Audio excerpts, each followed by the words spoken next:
ರಾಜಕೀಯ ನಾಯಕರುಗಳ ನಡುವೆ ಧೂಳೆರಚಾಟ ನಿಲ್ಲುವ ಯಾವ ಲಕ್ಷಣಗಳು ಕೂಡ ಕಾಣಿಸ್ತಾ ಇಲ್ಲ.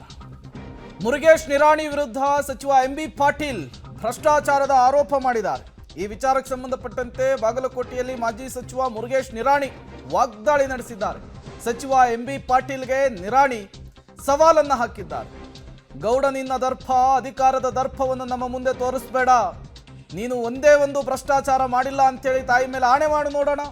ಬಾಗಲಕೋಟೆಯಲ್ಲಿ ಮಾಜಿ ಸಚಿವ ಮುರುಗೇಶ್ ನಿರಾಣಿ ಎಂಬಿ ಪಾಟೀಲ್ ವಿರುದ್ಧ ಮುಗಿಬಿದ್ದಂತಹ ಪರಿ ಇದು.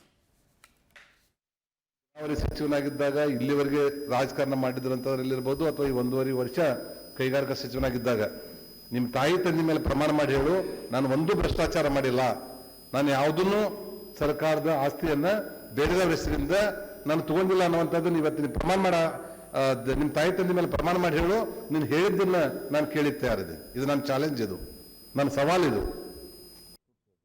ನೀ ನೀರಾವರಿ ಸಚಿವನಾಗಿದ್ದಾಗ ಇಲ್ಲಿವರೆಗೆ ರಾಜಕಾರಣ ಮಾಡಿದ್ರಂತವರಲ್ಲಿರ್ಬೋದು, ಅಥವಾ ಈ 1.5 ವರ್ಷ ಕೈಗಾರಿಕಾ ಸಚಿವನಾಗಿದ್ದಾಗ ನಿಮ್ಮ ತಾಯಿ ತಂದೆ ಮೇಲೆ ಪ್ರಮಾಣ ಮಾಡಿ ಹೇಳು, ನಾನು ಒಂದು ಭ್ರಷ್ಟಾಚಾರ ಮಾಡಿಲ್ಲ, ನಾನು ಯಾವುದನ್ನು ಸರ್ಕಾರದ ಆಸ್ತಿಯನ್ನ